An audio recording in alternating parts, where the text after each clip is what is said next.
The moment she rolled into the coffee shop and her eyes landed on me, her whole face changed, like she had walked into a nightmare. She stopped so hard her wheelchair almost jerked, her hands trembling on the controls. Tears filled her eyes fast, and before I could even stand up, she started to shake and cry right there in front of everyone. I sat at table 7 at the Steamy Bean in downtown Boulder, Colorado, holding a black coffee I did not even want. I came early because that is what I do now. I plan for exits. I memorize doors. I keep my life neat and quiet, like if I do everything right, nothing bad will find me. Her name was supposed to be Ava Quinn. My sister Lauren had texted me all week like she was planning a rescue mission. One date, Evan, one coffee. Just show up. She had sent me a link to one of those blind date setups where friends match you without photos. I did not like it, but I liked arguing with Lauren even less. She is 22, still hopeful, still loud in a way that makes you believe life can restart anytime. I used to be like that. Before the phone call that erased my parents from my world. 2 years ago, they died in a car wreck on I-70 coming back from Denver. Snowstorm. A semi-truck lost control. 1 minute, my mom was texting me about dinner plans, and the next, I was standing in a funeral home choosing flowers while my hands refused to stop shaking. After the paperwork and the empty house and the silence, something inside me locked up. I stopped going out. I stopped trying. Dating felt like walking into a room that could burn down at any moment. So I hid behind my job. Software engineer. Startup deadlines. Code that obeys rules. Bugs that can be fixed. Problems that do not die in the snow. My apartment on the edge of downtown is small, rented, and quiet. Thin walls. A view of the Rockies I rarely look at. Mornings are cheap coffee. Evenings are takeout. Nights are emails, then my old guitar that I strum like a habit, even though I never got good. My life is safe and predictable, and I told myself that was enough. Then Lauren tricked me into a blind date. Friday night came with that sharp Colorado cold that crawls under your coat. I drove to the Steamy Bean and told myself I would stay 30 minutes. I would be polite. Then I would leave and go back to my quiet life. I sat at table 7 and watched the front door like it was a clock counting down.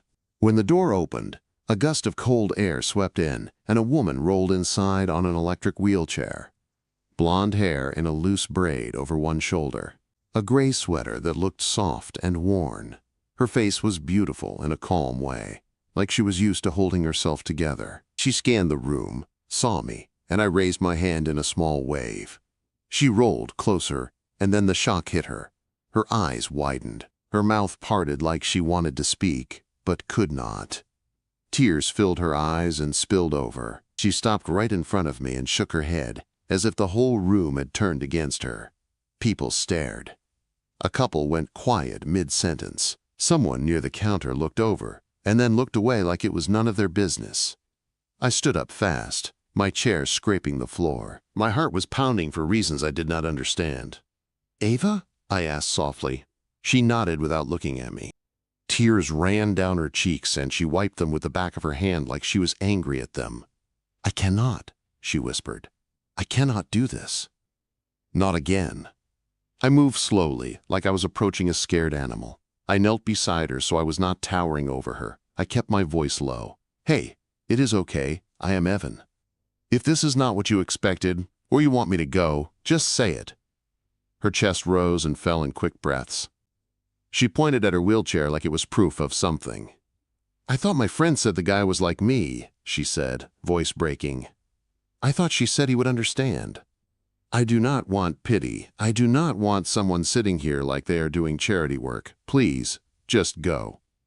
The word pity hit me hard. Not because it offended me, but because I could hear the history behind it. Like she had been through this scene before and already knew the ending. I glanced around at the café, the narrow spaces between tables, the stairs near the back, a world built for people who never had to think about ramps and doorways. I felt a rush of anger at all of it, and a strange protectiveness I did not expect to feel for someone I had met 10 seconds ago. "My sister set this up," I said. Lauren. She is persistent. She begged me to come. I did not know anything about you except your name. But I am not here out of pity. Ava's eyes flicked up to mine, watery and sharp. I am here because I said I would show up and have a coffee, I continued. If you want to leave, we can both leave right now. No hard feelings. But if you want to sit for a few minutes, we can do that too.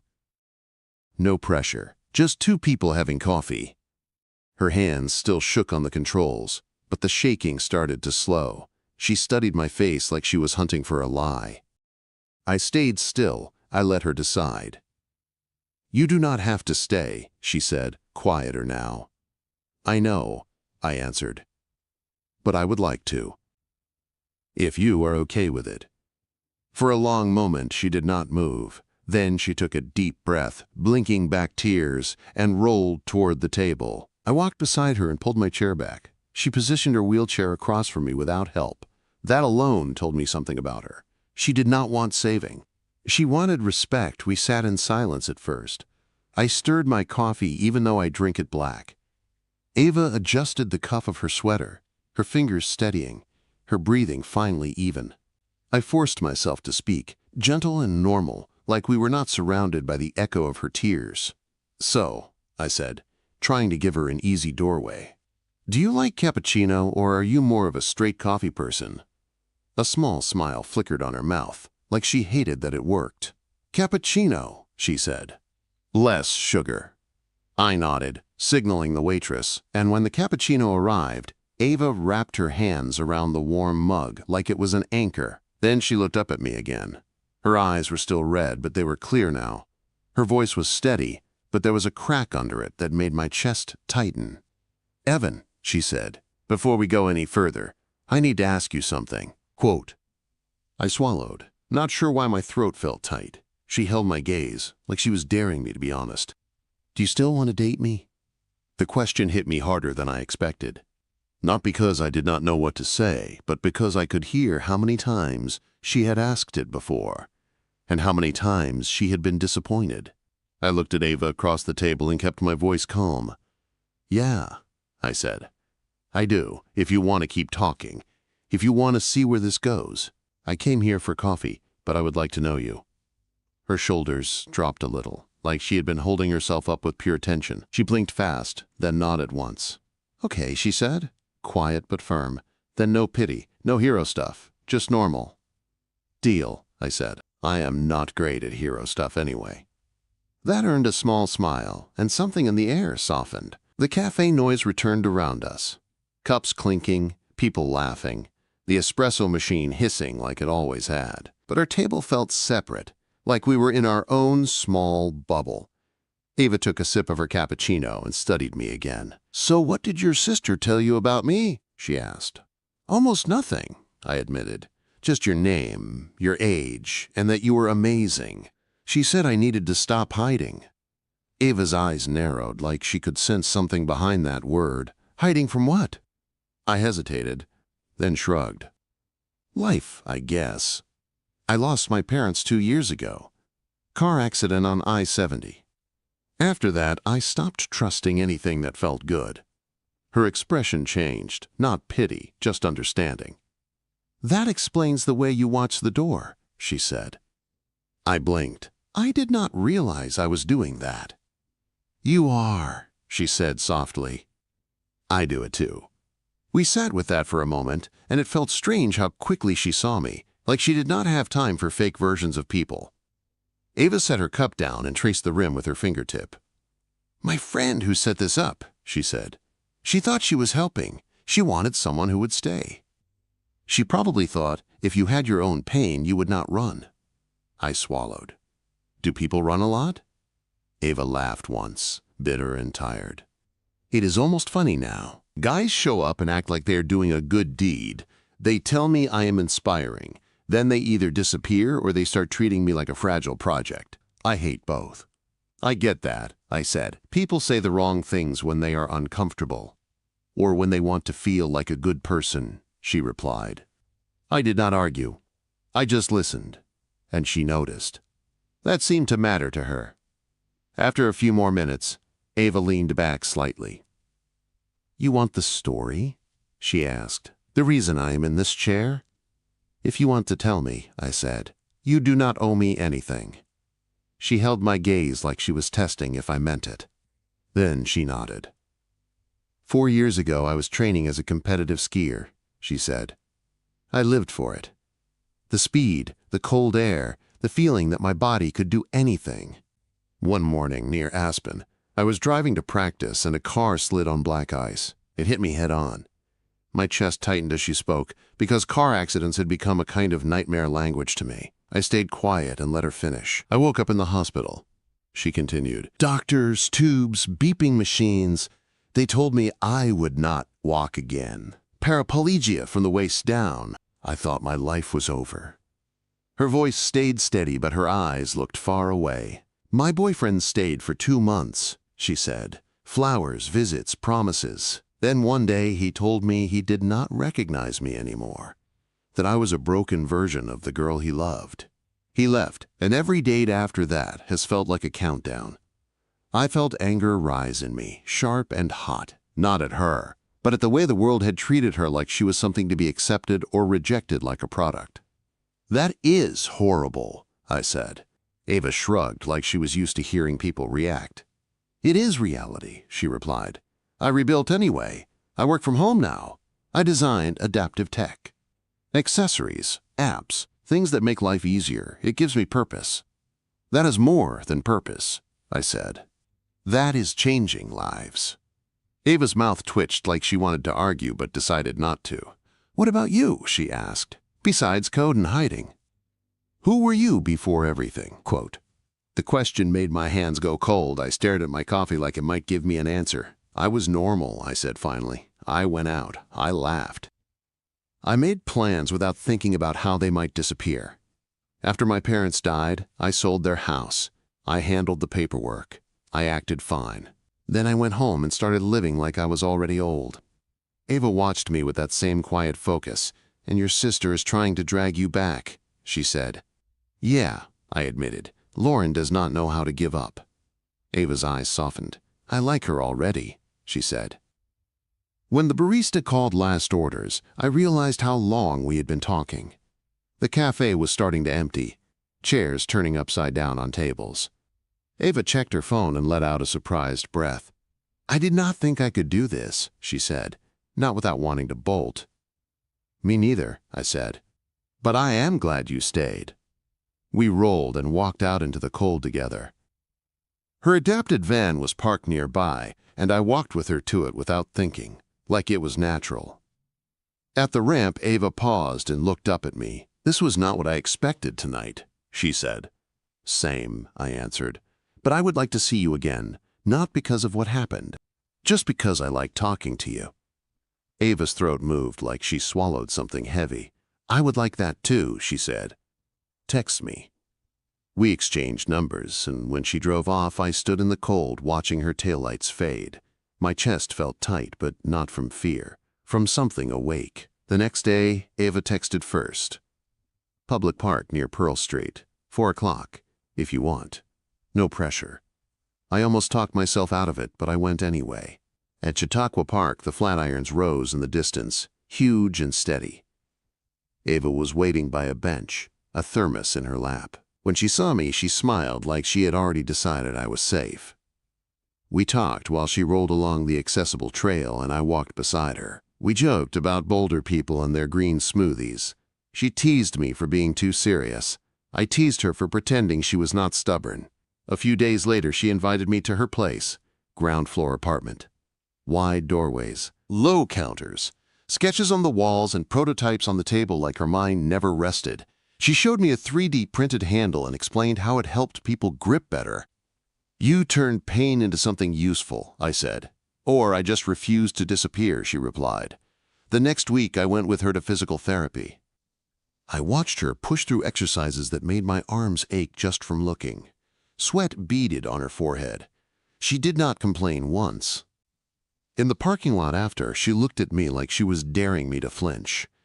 That is my real life, she said. I know, I answered, and I am still here. That night, over pizza at her place, I realized the truth I had been trying not to name.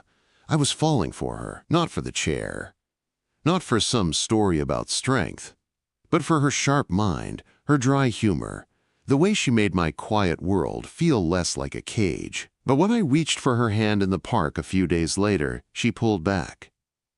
"People are looking," she whispered. "I do not care," I said. "I do," she replied, her voice small. "Because what if one day you do care? What if you wake up and regret choosing a life that is harder because of me?" I stepped closer, careful, steady. "Ava," I said, "I am choosing you if you let me. And we can go slow. But I am not backing away just because the world stares." She looked at me like she wanted to believe it, like she was terrified to. Then she nodded once, barely, and the smallest brush of her shoulder against mine felt like a promise. A week later, while we sat on her couch with a deck of cards between us, I heard myself say the words before I had time to overthink them. "Come meet my friends sometime," I said. "Back in my hometown, nothing big, just a barbecue." Ava's smile faded, and her hand stilled on the cards. "Evan," she said quietly, "are you sure you want that?" The morning of the barbecue, I woke up with that old tight feeling in my chest, the one that shows up when something matters too much. I tried to pretend it was just nerves about seeing old friends, but I knew the truth. I was scared they would look at Ava and only see the chair. I was scared she would feel it, and I was scared that if she got hurt, she would shut her heart the way I had. Ava came over to my apartment before we left. She wore dark jeans, a soft sweater, and a small silver necklace that caught the light when she moved. Her hair was braided again, like she did when she wanted to feel in control. When I opened the door, she gave me a careful smile. "Last chance to cancel," she said. "I am not canceling," I replied, trying to sound steady. "And if anyone says something stupid, we leave. No debate." She studied my face like she was reading code. "You cannot fight everyone, Evan." "I do not need to," I said. "I just need to choose you." Her eyes softened for a second, then she nodded like she accepted it, even if it scared her. We drove to my hometown in her adapted van because it was easier for her, and I liked being in the passenger seat for once. The road stretched out clean and open, and for a while we talked like normal, teasing each other about music and arguing over what snacks counted as real road trip food. But as we got closer, Ava got quieter. Her fingers tapped lightly on her thigh, a nervous habit she did not try to hide. When we pulled up to my friend Mike's place, the smell of grilled burgers hit us before we even got out. His backyard was full of people I had not seen in years. Old friends, their partners, a few kids running around with sticky faces. It looked warm and easy, the kind of normal I used to have. Mike waved from the patio and walked over fast. He greeted me with a hug, then turned to Ava with a bright grin. "So this is Ava," he said. "Evan has been acting like he joined a secret club." Ava laughed, and it sounded real. "He is dramatic," she said. I felt my shoulders loosen a little. Maybe this would be fine. For the first half hour, it was fine. Ava charmed people without even trying. She talked about her work, about designing adaptive tech, and everyone listened because she spoke with confidence, like she owned every inch of her life. I watched her and felt proud in a way that surprised me. Not proud like I had helped her, but proud like I got to know her. Then the comments started. Not loud, not cruel enough for people to call them cruel. The kind that hides behind jokes and curiosity. A woman I barely remembered leaned close to Ava and said, "You are so brave." Like Ava had run into a burning building instead of living her own life. Another guy said, "Man, you must have crazy arm strength." Like Ava was a gym machine and not a person. Ava smiled through it. She answered politely. But I could see the way her jaw tightened. I could see the way her eyes kept flicking to me, like she was checking if I noticed. I did notice. The worst moment came when I was grabbing drinks from the cooler and an old soccer teammate, Chris, stepped beside me. He nodded toward Ava across the yard, where she was talking to Mike's wife. "She seems nice," he said, then lowered his voice. "But are you sure about this?" Quote. I turned to him slowly. "Sure about what?" Chris shrugged like he was trying to be reasonable. "You are young, Evan. That kind of situation is a lot. You know, daily stuff. Limits. You used to be the hiking guy. My hands clenched around a soda can. I felt heat rise behind my eyes. You mean the chair, I said. He winced like he did not like hearing it out loud. I just mean, you do not want to wake up in 10 years and feel trapped. I stared at him and realized something simple. People like Chris thought love was supposed to be easy. If it came with challenge, they called it a trap. She is not a trap, I said, my voice flat. And if you talk about her like that again, we are done. Chris lifted his hands. Okay, sorry, I was just asking. No, I said. You were judging. I walked away before I did something worse, but the anger stayed in my body like a storm that had nowhere to go. When I came back, Ava's smile was still there, but it was thinner. She looked tired, like she had been holding herself upright with sheer will. We left early. I blamed work, made it sound casual, but Ava did not look fooled. She rolled toward the van in silence. The second we were on the road, her breath started to shake. Pull over, she whispered. I found a turnout with a view of the mountains. The moment the van stopped, Ava's tears spilled over. She pressed a hand to her mouth like she was embarrassed by the sound, but it broke through anyway. I hate this, she said. I hate being the thing people talk around. I hate watching their faces when they realize what dating me means. I reached for her hand, slow and careful. Ava, look at me. She tried, but her eyes were full. They think you are a saint, she said, voice cracking. They think you are settling. And what if one day you believe them? Quote, the words hit me right in the place I kept locked up, the fear of losing, the fear of not being enough. The fear that love always comes with a countdown. I do not want to be your project, she whispered. If this is too hard, just tell me. I can handle being alone. I have done it before. I turned in my seat so I faced her fully. Stop, I said, firm but not loud. You are not my project. You are the person who makes my world feel alive again. I am not staying because I feel sorry for you. I am staying because I want you. Quote. Ava stared at me like she did not know how to breathe. I swallowed, then said the words I had been holding back for weeks. I love you. Her eyes widened, and the tears paused like her body forgot what it was doing. Evan, she whispered, like my name was something dangerous. I love you, I repeated. And I am scared too. I am scared of losing people. I lost my parents, and I spent 2 years hiding from anything that could hurt again. Then you showed up and made me laugh in a coffee shop when I did not think I could. So no, I am not leaving because someone made a comment in a backyard. Ava's lips trembled. You do not know what it is like, she said. Every stare feels like a reminder. Every doorway feels like a test. I do not want to drag you into that. You are not dragging me, I said. I am choosing you. I am walking into it with you. She looked down at our hands, then back up. What if it gets worse? She asked. What if my body gets tired, or my health changes, or the world keeps being cruel? Then we deal with it, I said, together. Quote. Ava let out a shaky breath and leaned her forehead toward my shoulder. I wrapped my arm around her, and she let herself rest there. The silence that followed was heavy, but it was not empty. It felt honest. When we got back to Boulder, I did not just drop her off and leave. I went inside her apartment with her, and we sat on her couch while the night settled outside the windows. We talked until late, not just about the barbecue, but about every scar we both carried. She told me about days she still hated her body. I told her about nights I still hear the phone call in my head. We did not fix each other, we just stayed. The next morning I opened my phone and stared at the old group chat from my hometown. My thumb hovered for a long time. Then I typed the truth. Yesterday was rough. If you care about me, respect Ava. She is not a cause. She is the woman I love. If that is a problem, we are out. My heart hammered when I hit send. Messages came in slowly. Mike apologized first, then a few others. Even Chris sent a short text that just said, I was wrong.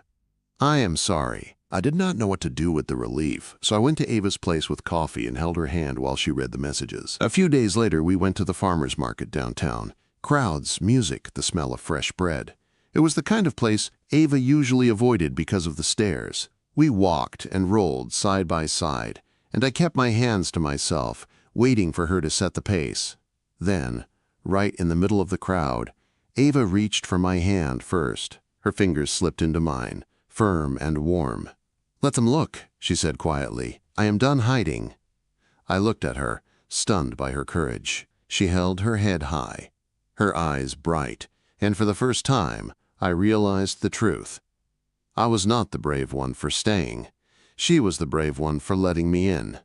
As we stood there, hand in hand, Ava turned to me and asked in a voice that sounded steady, but carried a tremble underneath. "So," she said, "if you really mean what you said, what happens next for us?"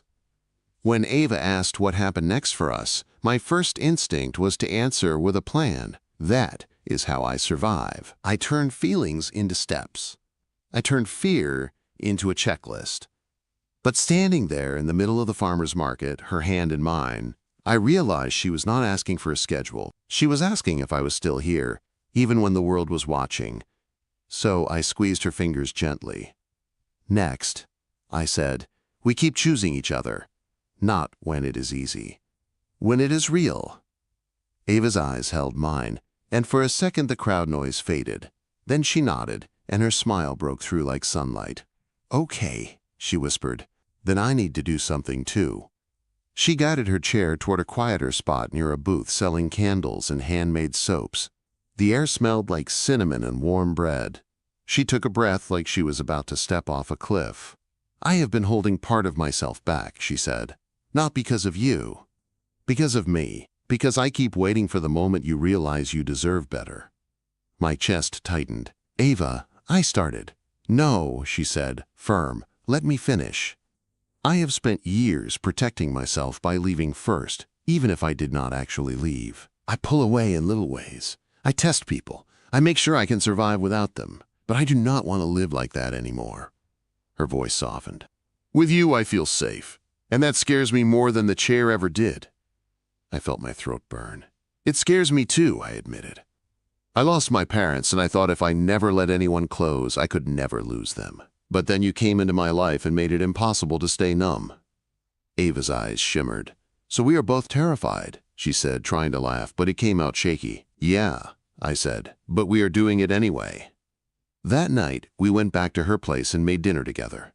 It was nothing fancy, just pasta and salad, but it felt like a new kind of normal. Ava sat at the lowered counter and chopped vegetables while I stirred sauce and tried not to burn garlic. We played indie folk music from her speaker, and every time our eyes met, there was that quiet spark that did not need words. After dinner, we sat on the couch with a blanket over our legs. The city lights outside her window looked soft, like the world was gentler from up here. Ava leaned her head against my shoulder. "Can I ask you something without you getting mad?" she said. "You can ask me anything," I replied. She hesitated. "Do you ever think about having kids?" she asked. "Not right now, just in general. I know that sounds like a lot, but it has been on my mind." My heart thumped, not because the question scared me, but because it felt like she was letting me see her future, not just her survival. I took a breath. "I used to," I said, "before everything. After my parents died, I stopped picturing any future at all. But lately, with you, I catch myself imagining things again. A home, a family, a life that is not just work and grief." Ava's eyes filled again, but she smiled. "That makes me happy," she whispered. "Because I want that too. I want a real life. Not just proof I can exist." In the weeks that followed, we built small routines that felt big. Sunday mornings at the Steamy Bean, where the barista started making Ava's cappuccino as soon as we walked in. Evenings at my apartment, where she laughed at my terrible guitar playing and still asked me to teach her a chord.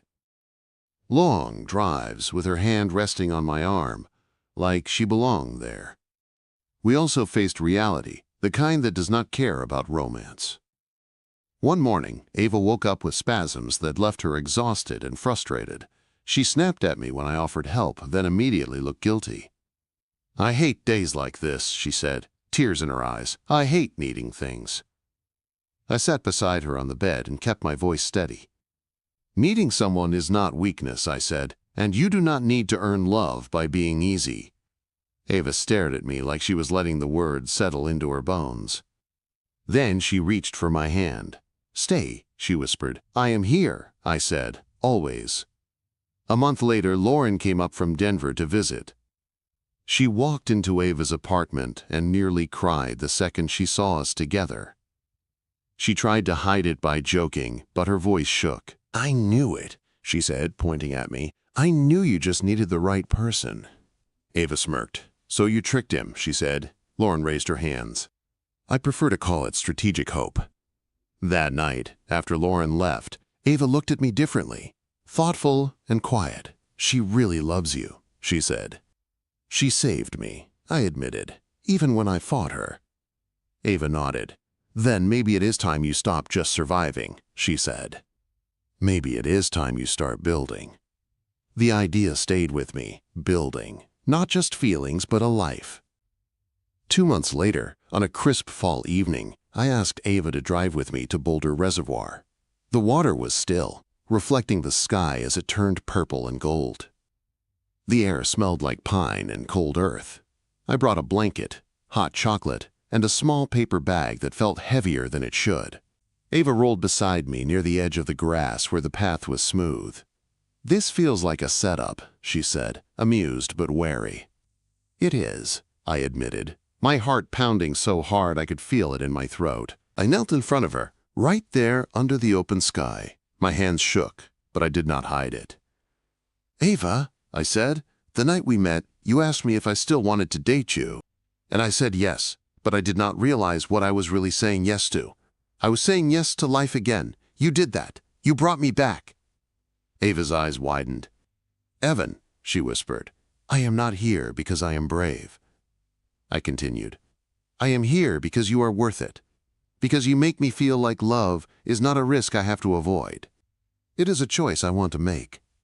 I pulled the small box from the bag and opened it. Inside was a simple ring, silver with a small sapphire that caught the last light of sunset. Ava Quinn, I said, voice shaking, will you marry me? For a second she did not move. Her hands rose to her mouth, trembling. Tears spilled down her cheeks, but her smile was the biggest I had ever seen. Yes, she said, breathless. Yes, Evan, I will. I stood up and kissed her, careful and full of all the love I had been holding back for years. Around us, the wind moved through the grass, and the water kept shining like it was blessing us quietly. Our wedding was not a perfect fairy tale. It was better. It was real. We chose a small greenhouse venue outside Boulder with wide paths and no stairs. Ava designed parts of her dress herself, soft lace and flowing fabric that made her look like she belonged in sunlight. Lauren stood beside me with watery eyes and a grin that would not quit. Mike came too, and he apologized to Ava in person before the ceremony even started.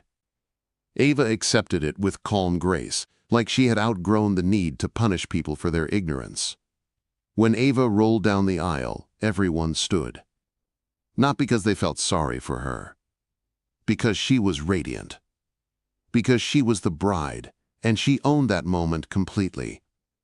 When it was time for vows, my voice trembled, but I did not stop. I promise to choose you, I said. Not as someone I have to carry, but as my partner. I promise to listen, to learn, to fight for our joy when the world tries to shrink it. I promise you will never have to ask me again if I still want you, because my answer will always be the same. Ava's cheeks were wet when she spoke. I promise to let you love me, she said softly. I promise to stop measuring myself by what I lost and start measuring my life by what we build. I promise to meet you in the hard days and the beautiful ones and to never hide again. When we kissed after the vows, the applause filled the greenhouse like thunder. That night, after the guests left, we sat on our apartment balcony. It was our apartment now, a place we chose together. The mountains sat dark in the distance, steady and quiet. Ava rested her head on my shoulder. Do you ever think about that first night? she asked. All the time, I admitted. She smiled, small and soft. I was so sure you would leave, she whispered. I kissed the top of her head. I was so sure I would, I said. Then you looked at me like you could see right through my fear. And I stayed. Ava's fingers laced through mine. So this is it, she said. The next part. This is it. I agreed. And it is only the beginning. She turned her face toward me, eyes shining, and for the first time in years, the future did not feel like a threat. It felt like home.